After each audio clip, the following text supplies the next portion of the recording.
So hello and welcome to Limitless You Talk with me, Katie, and I'm delighted to be joined by Lochlan and Lesley Murdoch. Lesley is Lochlan's mum. I should point that out at the very, very start. And I got to know Lochlan. Now, I looked this back, Lochlan. It was first of May 2022 when we sat at the same table at the Player of the Year Awards at Kilmarnock Football Club. Both a bit younger then. We all looked a bit different. We were a bit glammed up at that point as well. And since then, kind of followed your journey, kept a close eye on things through social media and the likes.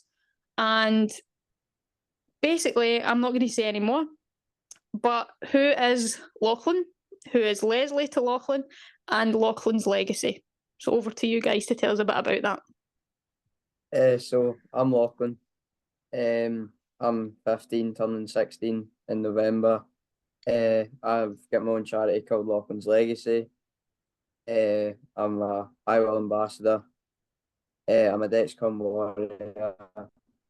I've recently just won a Pride of Scotland, and a wee while back I won a BCY. Yeah, and I'm Lesley, Lochlan's mum. Lochlan is the founder of Lochlans Legacy, but it was a kind of joint effort getting Lochlans Legacy off the ground. But it was Lochlan's idea after his amazing fundraising journey that he had back in 2018, I think, 2019, sorry, when he walked 28 miles in 4 days around all the Premiership football clubs in Scotland. He did 2 miles each, and we also did Hampden and Cumnock Juniors Townhead Park. So that was the kind of starting point of Lochlans Legacy, and he was invited down to 10 Downing Street to meet Theresa May, and it was there they encouraged him to keep going. And on the train home, we ended up having the idea of having Lochlans Legacy. So yeah, it's really exciting, and it's as I say, it's all about raising awareness of type 1 diabetes. Lochlan's lived with a condition since he was 4, so he was 1 week into primary 1 when he was diagnosed. Well, you've both done a lot in a very short space of time, even through COVID. B, I certainly didn't walk round football stadiums in Scotland at 13, 14. I wanted to just play football. He was 10 at the time when he did that. So yeah, he was 10.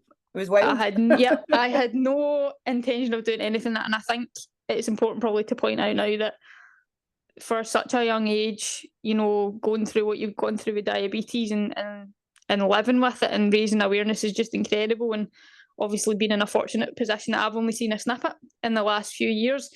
But Lochlan, remaining positive and determined since you were diagnosed at such a young age, and I suppose you, Lesley, as well, as being mum, trying to find out what's going on with your son and things. How much has it helped in creating Lochlans Legacy of raising awareness on diabetes? And as I've read since kind of before doing this podcast, there's still very much a stigma around it. Yeah. I would say from me setting up my charity, I've saw myself make an impact on the way people look at diabetes. I've now started to realise that what me and my mum's doing and what's happening at the charity, we're doing really well, and it's moving really well, and we're kind of proving that by picking up these awards and how many people are interested in really asking, can you come in and do the coaching in us, and how much people are actually interacting through that because they just want to have a genuine knowledge of type 1, which is great to really see. Yeah, and I totally really agree with that. But I think like the night before Lochlan was diagnosed, I had no idea about I'd heard of type 1 diabetes. I had no idea what the signs, symptoms were of undiagnosed type 1 diabetes. And if we had known that, we would probably have got Lochlan to hospital an awful lot quicker than we did, because he had all the signs of the condition. And I think with Lochlans Legacy, that's part of what we try to do, is we try to educate everyone on the signs and symptoms of undiagnosed type 1 diabetes, because you just never know when it could come knocking at your door. And there's no diabetes in our family, there's no type 1 diabetes in our family, and it was like a bolt out of the blue for us when they said that Lochlan had type 1 diabetes, and it was the biggest learning curve that we've ever had to go on. It was like having a brand new baby back at home, you know, just after diagnosis, and having to inject your wee person at 4 years old with insulin to keep him alive is, you know, it was huge. And it's a day that we'll never ever forget, but it's a day that we actually celebrate every year. We call it his diversity, and many people who have type 1 diabetes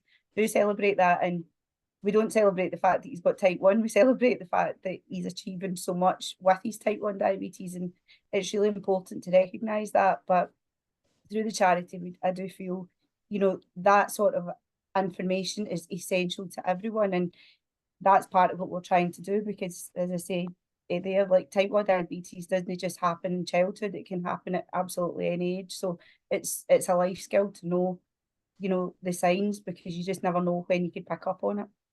And I think it's important, probably so early on in us having this conversation, is the positivity that you both bring, that the charity brings. And so for me that knows nothing about type 1 diabetes, obviously in my coaching world, maybe get clients and things, but I don't really know about that. It's out of my scope of practice. So to help me understand a little bit better, and to help anyone else understand and gain a bit more knowledge, what is type 1 diabetes? What's its effects? How does it affect you in life? And how do you not let it affect you in life?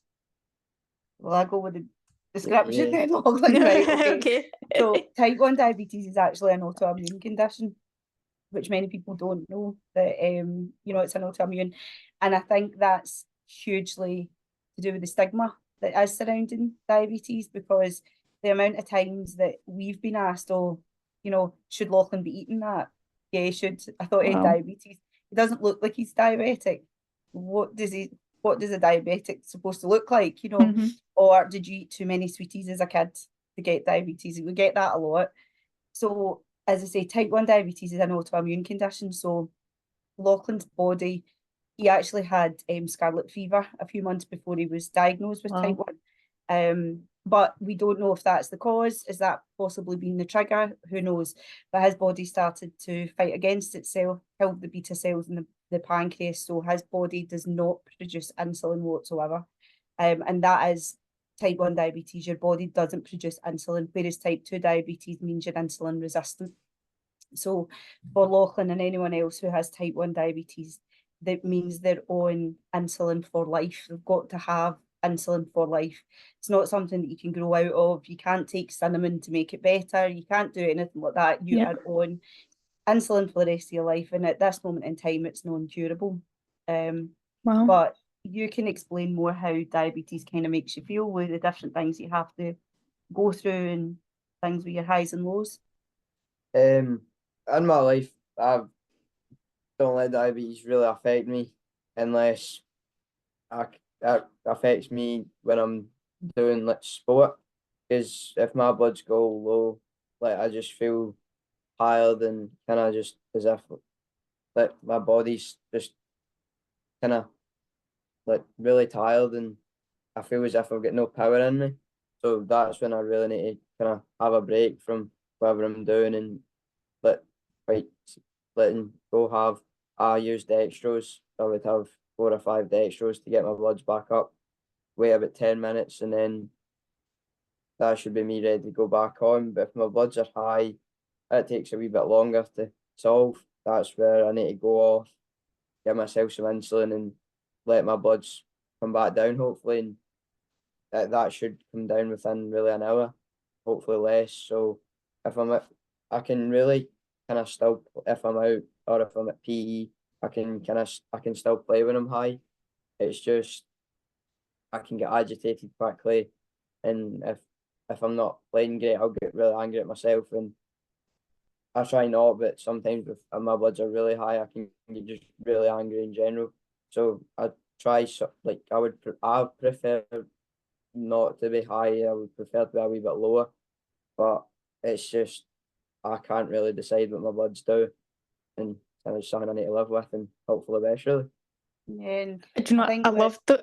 Sorry, Lesley, carry on. No, I just think with type 1 diabetes, it fluctuates so much. You can do one thing one day and then do exactly the same the next, and you can have a completely different reaction in your body. And we're talking about like the highs and lows. So that's actually, so a low means hypoglycemia. So that's a blood sugar reading under 4. If you are hypo, or, you know, if you've got blood sugar reading under 4, that's an emergency situation. You've got to treat it really, really quickly, or, you know, it's life-threatening if you're, you know, if you let your blood drop so low. And when he's talking about being high, and the amount of looks that you get when you say to your kids, "Are you high?" You high? Different type of high, but yeah, okay. Yes. It's quite entertaining. But yeah, that is a higher blood sugar reading. Usually we kind of class Lochlan being a bit high, anything over 10, don't we? But a blood sugar reading over 7's classed a wee bit higher, but we normally think anything over 10, but that's just personal to us. Yeah. And it takes a lot of insulin for these blood sugars to come back down, but it impacts his brain, it impacts the whole body, and if you don't bring blood sugars back down, you know, it then has long-term effects. So it can affect your eyes, your kidneys, your feet, you know, so it's things like that. Your internal organs really suffer if you continually go with high blood sugar. It's such a difficult thing to monitor, and people often ask, are you well controlled? I don't think you can ever really control type 1 diabetes. You just try to deal with it on a daily basis, don't we? You know, just kind of face it as much as you possibly can, and hope and pray a lot of the time that it's going to do what you want it to do. I think just listening to you, Lachlan, saying about you would rather be lower than higher. Is that right? You'd rather be, it's like such awareness. You've grown from, you've been lucky in the sense of having it from a young age, you've grown up with it and, you know, got through that. And I found that quite empowering, how you said, I'd rather be lower than higher. But also learning what people say to you. Like, I could never imagine saying, "Oh, Lochlan, are you high?" That's not really in my, but, you know, I would never, I suppose, ask questions like that. I would more ask, how are you doing? Have you made sure you've got your insulin to the, you know, making sure you're actually okay. So learning the stigma that's there, or people's nosiness with it. Yeah, that's I think that's phenomenal. Just for us. It's just what we do. It's kind of, and you would maybe prefer if somebody said to you, "You're about," you know, especially somebody knows a coach or his teacher or something saying your blood sugar's high. Because I think for you that gives you a bit of reassurance that the person he's with, or his friends or whoever, they're actually realising there's a bit of change in his personality, or the way, you know, the way he's behaving and acting. But yeah, it's quite entertaining when you ask them if he's high in public and you just that's certainly, that's not the answer I was kind of expecting, but I'll be thinking differently about it now. And coming on to the charity, starting the charity, building it as a family, you know, very much starting it. What is the benefits that have come from the charity? Obviously not charity, but more for your probably the stigma that's built, but the benefits in a general sense of the world of living with diabetes. I think if I hadn't set up my charity, I wouldn't have done half the things I've done that I've really done, because people really say, "Oh, it must be terrible living with type 1," but I don't think it really stops me. That's why I'm saying my charity's T1D doesn't stop me. It doesn't. It might put me down for a wee bit, but it just, you go again the next day, and that's what me and my mum say. If I come home and I've had a really rough day with my bloods, we'll get back to it tomorrow and we'll just kind of fix it and there it goes. So when you are feeling that low, then just picking up on that, and you come home and it's like, Mum, I'm not feeling it. How do you get through that? Like, what's going through your mind? What are you thinking to yourself? The thing probably going through my mind is what I've done wrong during that day.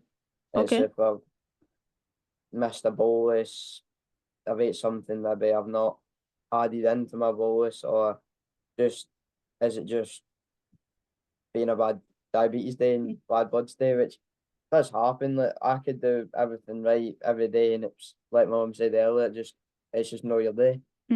But I think through my charity, a lot of people, I've now I've got to do something I really enjoy doing.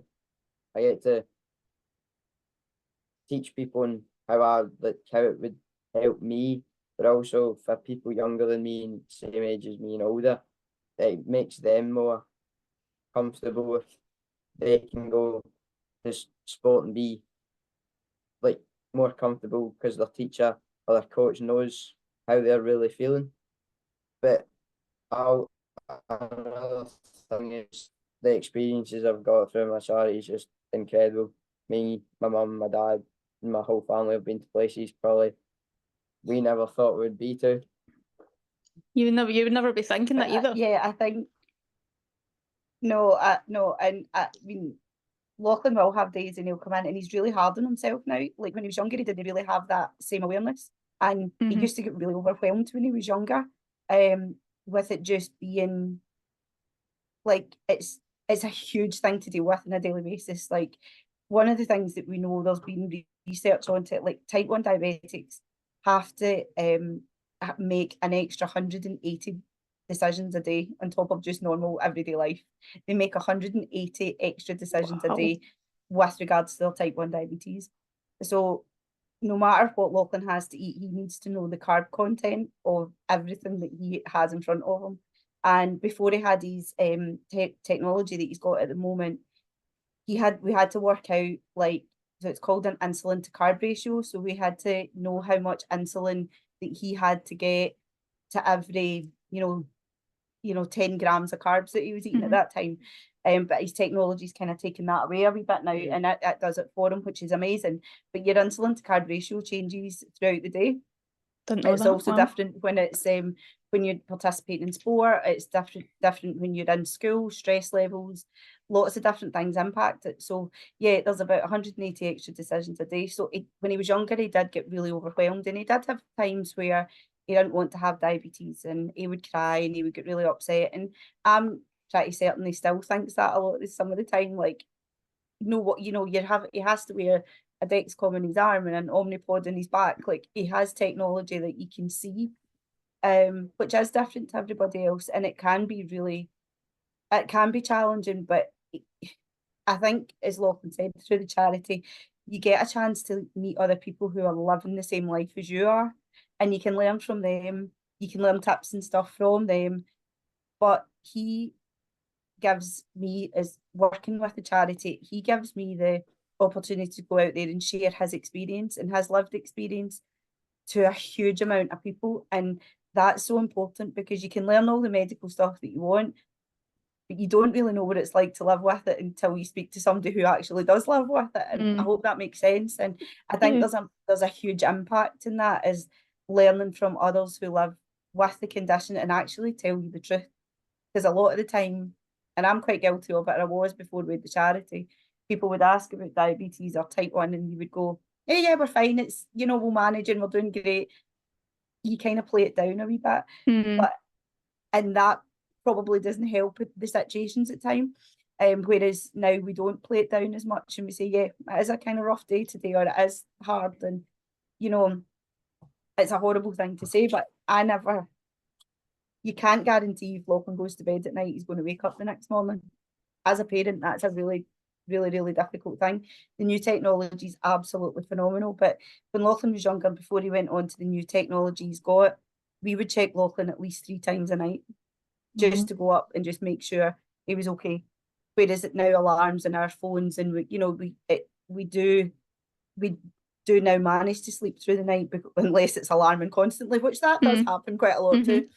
But it does give us as parents peace of mind. But people don't see that side of it. Or, when he was on injections, sitting with him and begging him to eat because we'd given him his insulin and he didn't want to eat anything, or, he wasn't hungry, or all of this sort of thing. And that's just normal kid behaviour. And that's so hard, that when you're having to beg your child, you can tell an adult, look, this is what you need to do. You need to eat this. You're giving yourself your insulin, etc. But a kid, it's so difficult, and it's hard for the whole family, not just the person that's living with it. And that, I think that's really important through the charity as well, because we try to include siblings and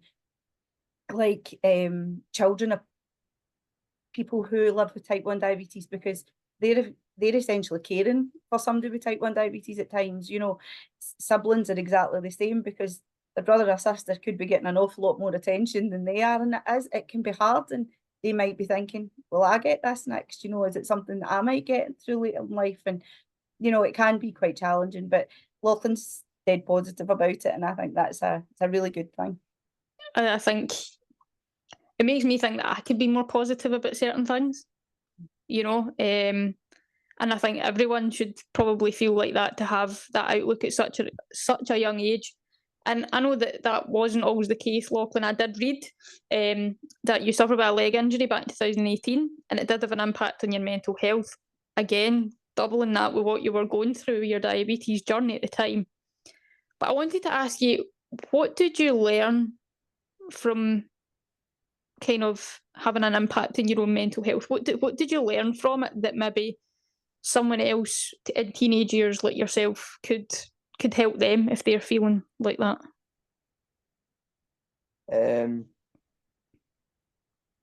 I think the main thing I learned is just like talking's not. It might be scary at the first time, but once you talk, it's like a big weight off your shoulders. And once you kind of get most of your problems off, you're a bit more relaxed and maybe yourself, and you might realise something really isn't right here, and you can really kind of move on from it and go and really, that probably, my story probably pushed me to go further, because once I broke my knee, I thought, like, will I play football again, and will I just get to do the stuff I loved, and I might not get to do it again, but it really pushed me to just go and do it, and really go back to what I loved. And I think that was the main thing that really pushed me. I want to get back to doing the thing I love. Determination. I certainly didn't have that at that age. I wish I'd learned about that before then. And I think it's more, Lesley, you probably understand this, is like 10 years ago, you couldn't do what you can do now, Lochlan, is talk. If me and you, Lesley, were having a conversation, could we have been as open as we could be now? Probably not. Or if somebody had heard us at a table in a cafe, probably thought we were a bit odd for actually talking normally. So that's a part of why you get to do what you guys do now. And obviously Lochlans Legacy, where it is today, what would you like to see it be, or go to, or grow to, especially you going from a teenager to an adult, Lochlan, and for anyone living with type 1 diabetes? The main thing I want my charity to do is just keep growing and growing and growing. I think everyone in my charity is doing a great job, and we're doing well, but let's just keep going till we really can't. And what I've done so far has been amazing, but if I keep going the way I'm going, there'll be more amazing stuff to come. Yeah, I think with the charity, I think for us, we are out there. We are, getting into schools. We are getting, we've got a huge event. Our youth group's got a huge event coming up on the 27th of October in the Park Hotel, funnily enough, and it's for 12 to 25-year-olds to come along and listen to guest speakers. We've got like a influencer coming up from down south to come and do a presentation, and we've got other guest speakers coming too. But I think what I would really love is people to take it much more seriously, because the amount of emails that you send to sports clubs and say, look, we've got a free CPD course on basic awareness of type 1 diabetes, and you get no response from them, and you think, it's not, and I suppose it's not until it comes knocking at your door you're really that interested in it. But if you're working with young people, if you're working out in the community, it's information that could be used at absolutely any time. And I think people don't really seem to think that type 1 diabetes is all that important. They really don't. They don't see it as a life-threatening condition or a life-changing condition, or the need to get information on it. And I think that's that's what I would love to see changing at the moment. I would love to see more people thinking, actually, that's an hour and a half out of our lives. I will end up, you know, getting some more information on it, and it's something that they could have for the rest of their lives, kind of thing. And that would then in turn reduce the stigma, break down the barriers that are there, because there are a lot of barriers when it comes to type 1, and it's not because it's the person with type 1 diabetes that's put those barriers up. It's a lot to do with the fact people have misconceptions and they just think, oh, they can't do it, or we don't want to include them, or, you know, when Lochlan was wee, didn't get invited to birthday parties sometimes because they didn't know what to feed them. You know, that a lot of things like that. And that's what just happened. So with the charity, we're hoping more people actually take us up on the fact that we could come in and work with, you know, sports coaches or schools or like youth groups or whatever else, to just try and, you know, raise as much awareness as we possibly can. And yeah, it is getting there, but I just feel some people don't really see the need for it at the moment. And I think we live with it on a daily basis, and there's a huge need for it. I think, yeah, I've got my best friend's brother suffers with diabetes, and family members and things, and I'm now, as we're having this conversation, thinking a little bit differently, thinking back to scenarios where being in their company and things, and, you know, insulin is involved with one of them and things. So I would never have thought about it, never treat them any differently. But as you say, like, it's not really treated with the seriousness in which it does. Whereas if I had a base level of understanding, more so following on from this conversation, I would be in a better position if I was presented in an environment or in a room with a person, not to treat them any differently, but be aware, should a scenario present itself, I'm ready. Or at least I'm not going to let them down. I can support.